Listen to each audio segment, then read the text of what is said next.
Hello बच्चों, welcome back to my channel. कैसे हैं आप सब लोग। आज की वीडियो में मैं आप लोग के लिए इंडियन इकोनॉमी यानी कि भारतीय अर्थव्यवस्था के एमसीक्यू क्वेश्चन लेकर के आई हूँ। आई होप आप लोग के एग्जाम्स अच्छे जा रहे होंगे। अभी तक जो वीडियोस मैंने अपलोड करी हैं उससे काफी हेल्पफुल रही होंगी आप लोगों के लिए।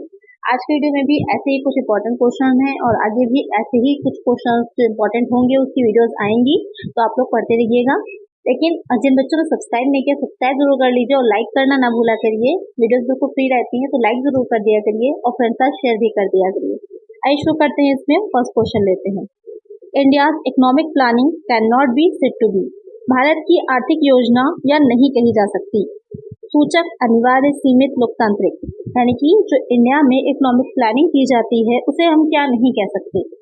Indicative, imperative, limited, democratic. क्या नहीं होती है, वो हो जाती है इम्पेरेटिव यानी कि अनिवार्य।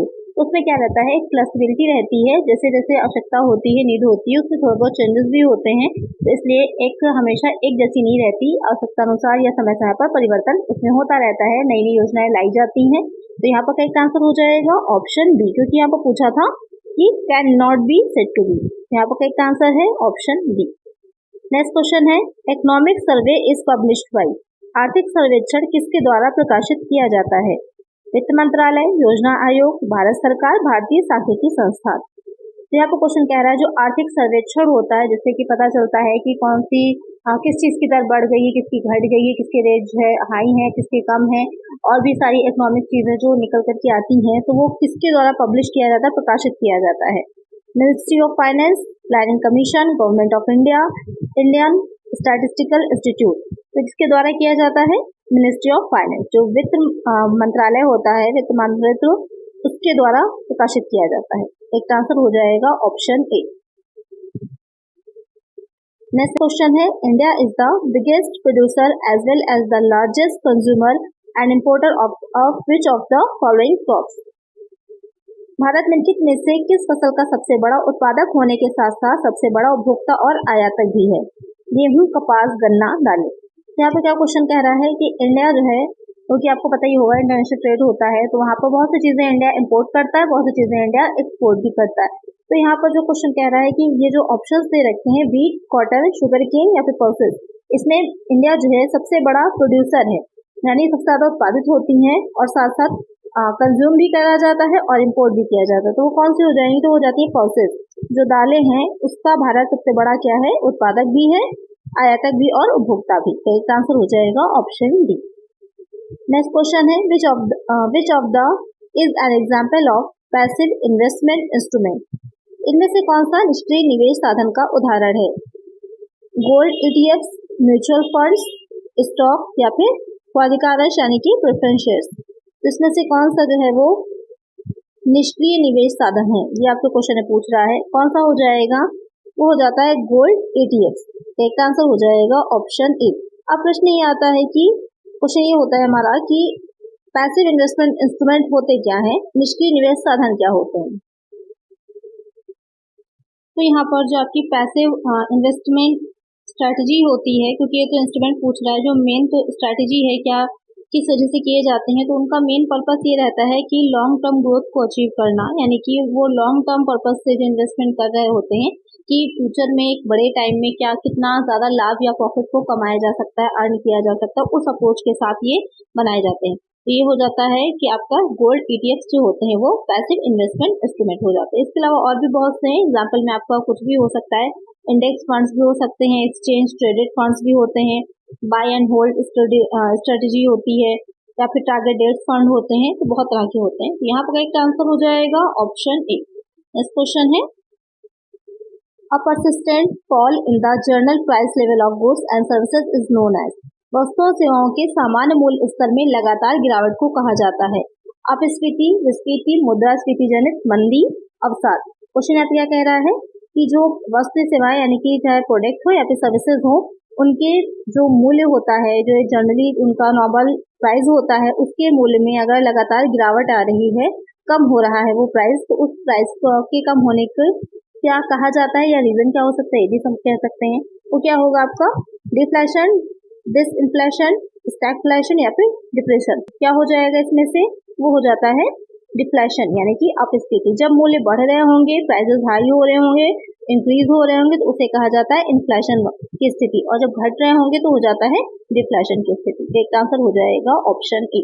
ऐसा क्या होता है, इसमें क्या रहेगा, एक कहाँ से और ये क्वेश्चन पूछा जा सकता है कि जो मनी होती है, मुद्रा जो होती है, उसका भी वैल्यू होती है, तो उसकी वैल्यू किसमें घटती है, बढ़ती है। तो जब इन्फ्लेशन की स्थिति होती है तो मुद्रा का मूल्य क्या होता है, मुद्रा की वैल्यू घट जाती है, और जब डिफ्लेशन की स्थिति होती है तो वहां पर मुद्रा जो होती है, मनी जो होगी, उसकी वैल्यू बढ़ जाती है। तो यहाँ पर करेक्ट आंसर है ऑप्शन है। नेक्स्ट क्वेश्चन है, who is the chairman of planning commission in India. Bharat में योजना आयोग का अध्यक्ष कौन है। यह अब आपसे क्वेश्चन पूछ रहा है कि जो योजना आयोग होता है उसका अध्यक्ष किसे बनाया जाता है। अध्यक्ष यानी कि प्रेसिडेंट अपने आप बनाया जाता है, उसमें से चुना जाता है। उपाध्यक्ष यानी प्रधानमंत्री या फिर वित्त मंत्री कौन होता है। तो यहाँ पर जो प्लानिंग कमीशन होता है, जो इंडिया का प्राइम मिनिस्टर होगा, जो भी प्राइम मिनिस्टर हो उस टाइम पर, वो उसका प्रेसिडेंट होता है। तो एक आंसर हो जाएगा ऑप्शन सी। अब तो योजना आयोग का नाम चेंज कर दिया गया है, योजना आयोग का नाम बदल करके क्या हो गया है, नीति आयोग रख दिया गया है।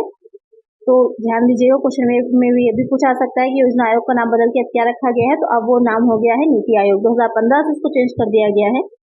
नेक्स्ट क्वेश्चन है, the 1 rupee note bears the signature of. यहाँ पर नोट होगा कि जो 1 रुपए का नोट होता है उस पर किसके हस्ताक्षर होते हैं। आरबीआई गवर्नर, भारतीय राष्ट्रपति, वित्त मंत्री, वित्त सचिव। RBI governor president of India, finance minister, finance secretary. तो ध्यान दीजिएगा कि जो 1 रुपए का नोट होता है, वैसे तो सारे नोट जो होते हैं उस पर आरबीआई के गवर्नर के होते हैं सिग्नेचर, लेकिन जो 1 रुपये का नोट होता है वो फाइनेंस मिनिस्ट्री के द्वारा जारी किया जाता है, वित्त मंत्रालय उसको जारी करता है, और उसको जो सिग्नेचर होते हैं वो फाइनेंस सेक्रेटरी के होते हैं, वित्त सचिव के होते हैं। तो यहाँ पर करेक्ट आंसर है ऑप्शन डी। इसलिए मोस्टली क्या होता है, 1 रुपये नोट को ही क्वेश्चन में पूछा जाता है, क्योंकि वही थोड़ा सा अलग है। ऐसे काफी यूज में नहीं आते हैं, मैंने तो बहुत दिन से नहीं देखा। अगर आप लोगों ने यूज में है या आप लोगों ने देखा है, आप लोग पास है, तो मुझे कमेंट करिए। तो मैं काफी दिन से मैंने 1 रुपीज का नोट नहीं देखा है, ज्यादातर कॉइन चलता है। नेक्स्ट क्वेश्चन है, विच of the following will not sum under the proposed GST in India. इनमें से कौन भारत में प्रस्तावित जीएसटी के अंतर्गत नहीं आएगा। कृषि उत्पादों, हस्तशिल्प, रत्न आभूषण, पेट्रोलियम उत्पाद, agriculture product, handcraft, James and jewelleries, petroleum product. तो क्या चीज है जो जीएसटी में नहीं अभी तक आ रही है या प्रस्तावित नहीं है, वो हो जाएगा पेट्रोलियम प्रोडक्ट। वैसे इस पर भी डिबेट चल रही है कि पेट्रोलियम प्रोडक्ट पर भी जीएसटी लगना चाहिए, लेकिन अभी तक इस पर जीएसटी नहीं लगा है। तो एक आंसर हो जाएगा ऑप्शन डी। चलिए नेक्स्ट क्वेश्चन लेते हैं। The concept of 5-year plan was borrowed from. पंचवर्षीय योजना की अवधारणा कहाँ से ली गई थी। यूएसए, इंग्लैंड, रूस, फ्रांस। क्वेश्चन कह रहा है कि जो 5-year प्लान था, जो पंचवर्षीय योजना भारत में चलाई गई हैं, उसकी कहाँ से वो आइडिया लिया गया था। क्योंकि जैसे कि आप लोग जानते हैं, हमारे भारत का जो संविधान है अलग अलग जगहों से लिया गया है उसके बारे में। जैसे कि नीति निर्देशक तत्व जो है वो आयरलैंड के संविधान से लिए गए हैं, तो अलग अलग जहाँ से लिया गया है। इसी तरह से 5-year प्लान जो है वो कहाँ से लिया गया है, यूएसए से, इंग्लैंड से, रशिया से, फ्रांस से। तो जो 5-year प्लान है, पंचवर्षीय योजनाएं होती हैं, वो ली गई हैं रशिया से, रूस से। एक आंसर हो जाएगा ऑप्शन सी।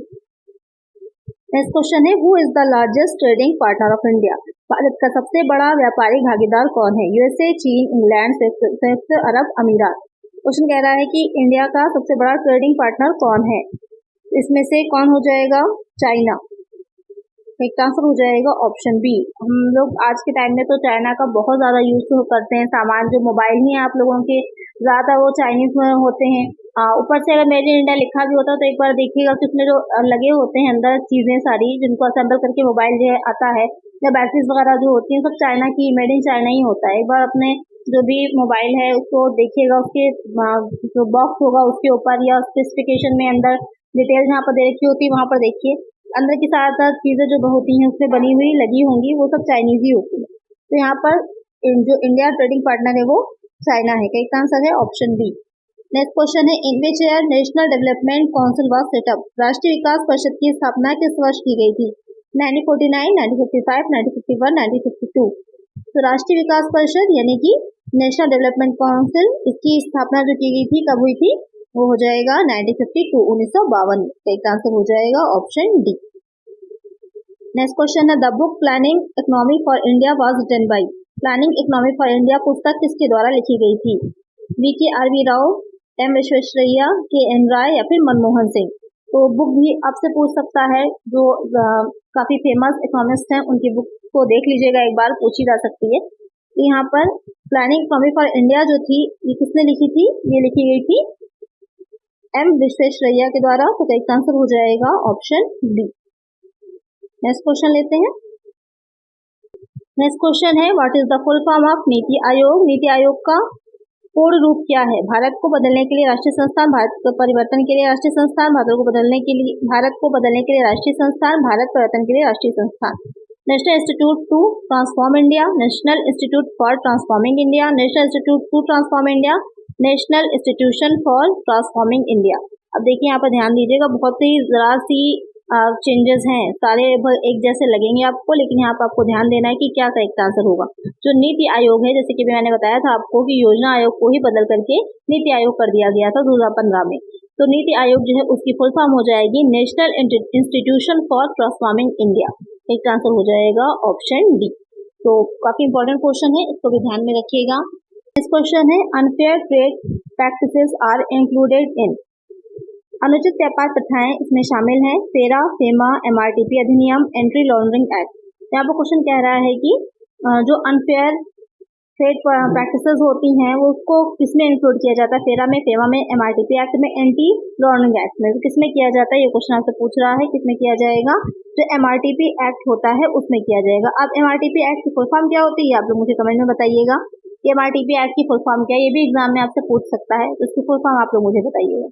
नेक्स्ट क्वेश्चन है multi fibre agreement is related to. Multi fibre समझौता किससे संबंधित है। कपड़ा, कृषि, रसायन, प्लास्टिक, किससे रिलेटेड है ये समझौता जो किया गया था। ये हो जाएगा टेक्सटाइल से। फाइबर से रिलेटेड है तो नाम से ही क्लियर हो रहा है कि कपड़े या फिर टेक्सटाइल जो इंडस्ट्रीज है उससे रिलेटेड है, तो करेक्ट आंसर हो जाएगा ऑप्शन ए। नेक्स्ट क्वेश्चन है विच of the following combination is correct. इनमें से कौन सा संयोजन सही है। यहाँ पे आपको एक साइड जो है बैंक के नाम दे दिए गए हैं, दूसरी साइड में बताया गया है कि वो कौन सा किस तरह का लोन प्रोवाइड कराती है। NABARD industrial loan, IDBI short term loan, RBI long term loan, RRB agriculture finance. तो यहाँ पर जो क्वेश्चन आपसे पूछ रहा है तो जो नाबार्ड होता है वो क्या है, ये एक विकास मुक्ति संस्था है। इसकी फुल फॉर्म अगर हम कहें तो क्या हो जाती है, राष्ट्रीय कृषि और ग्रामीण विकास बैंक। फुल फॉर्म भी पूछ सकता है, ध्यान में रखिएगा, national bank for agriculture and rural development. ये क्या करता है, ये मेनली जो होता है वो ग्रामीण क्षेत्रों में कृषि और अन्य आर्थिक गतिविधियों के लिए ऋण प्रदान करता है। तो ये इंडस्ट्रियल लोन नहीं होगा, ये गलत हो जाएगा। आईडीबीआई जो है वो आईडीबीआई क्या है, मेन उसका जो पर्पस होता है वो इंडस्ट्रियल एरियाज के लिए ऋण या फिर लोन को प्रोवाइड कराना होता है। फुल फॉर्म होती है industrial development bank of India. उसके बाद जो आरबीआई है, रिजर्व बैंक ऑफ इंडिया, तो वो तो बैंकों का बैंक होता है, सेंट्रल बैंक है, तो वहां पर वो लॉन्ग टर्म लोन्स नहीं प्रोवाइड कराएगा। आरआरबी जो दे रखा है यहाँ पर, रीजनल रूरल बैंक जो होते हैं, क्षेत्रीय ग्रामीण बैंक जो कहलाते हैं, वो एग्रीकल्चर फाइनेंस का काम करते हैं। तो करेक्ट आंसर हो जाएगा ऑप्शन डी। आज वीडियो में इतना ही, मिलते हैं नेक्स्ट वीडियो में। आई होप आपको वीडियो अच्छी लगेगी, क्वेश्चन अच्छे लगे होंगे। नेक्स्ट वीडियो में और भी क्वेश्चन जो इंपॉर्टेंट है वो मैं लेकर के आऊंगी और अच्छे से एक्सप्लेन भी होगा, जिससे आपको अच्छे से समझ में चीजें आ जाएंगी। तो आज वीडियो में इतना ही, और वीडियो अच्छी लगी है लाइक करिएगा, चैनल पर नए सब्सक्राइब करिएगा और फ्रेंड्स तक वीडियो को शेयर कर दीजिएगा। मिलते हैं नेक्स्ट वीडियो में। Thank you.